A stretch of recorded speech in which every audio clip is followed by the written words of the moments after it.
Here is a fairly formal definition of secondary dominance. Secondary dominance uses a chord that functions as the 5/7 of another chord that is not the tonic, the major or minor chord, built on the first degree of the official key that we are in. Now, please follow me down my personal rabbit hole, which I think you are going to like. I have a different, totally common sense definition.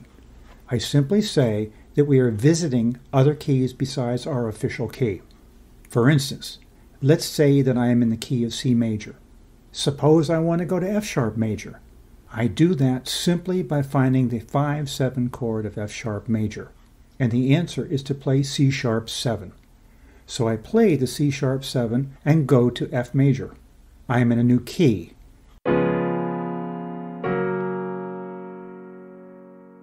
I can then stay in that new key for 5 minutes, 30 seconds, or 2 seconds. It's all up to me because my job is to convince you that I am in a new key. But then I can suddenly go back to my original key and say to you, "Ha ha, I fooled you, it was all a trick." And that is exactly what composers have been doing for several hundred years. Let's start off with the G7 chord, the simplest dominant 7 chord in music because it is only white keys. There is no other dominant 7 chord that is all white. We use my Captain Obvious solution that tells us to go from our G7 chord to either a C major or a C minor chord.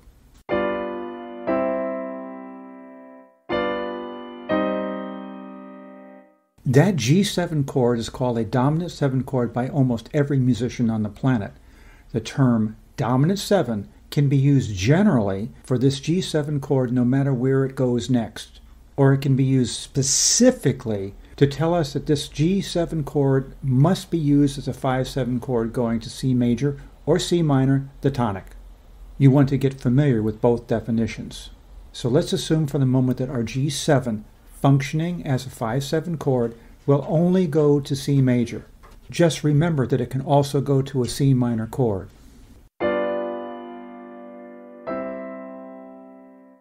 Now, let's consider what happens in the key of C major when we use 5/7 chords belonging to other keys. There are 11 of them in all. I will play 6 5/7 chords and their resolutions. I will play them in pairs. Number 1.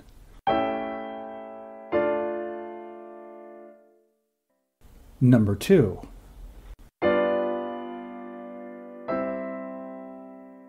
Number 3.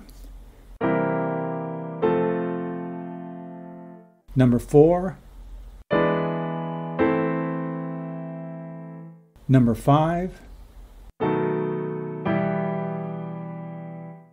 number 6. As I used to say in a popular TV show known as To Tell the Truth, would the real 5/7 chord in the key of C please stand up? Number 2 is the answer.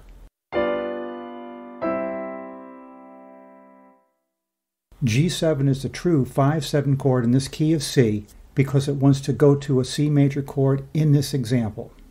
Supposing we go to another key.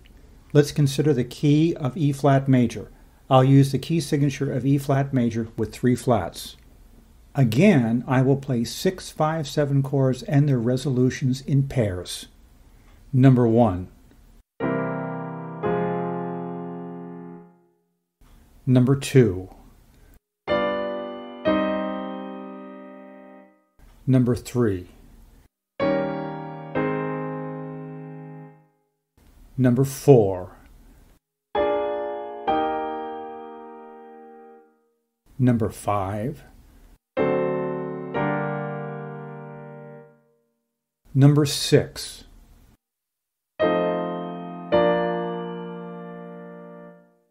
Would the real 5/7 chord in the key of E flat please stand up? This time number 4 is the answer.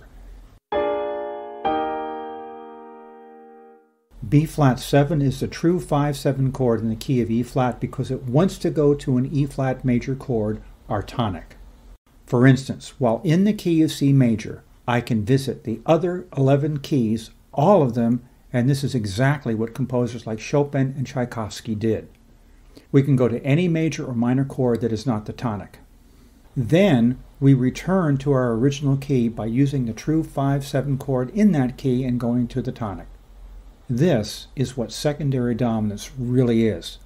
The term is just a rather complicated and confusing name for something extremely simple. It uses my Captain Obvious solution for all 12 keys with the sure knowledge that we will use our true 5/7 chord to get us back home. That principle was used in 1823, 1923, and is being used right now.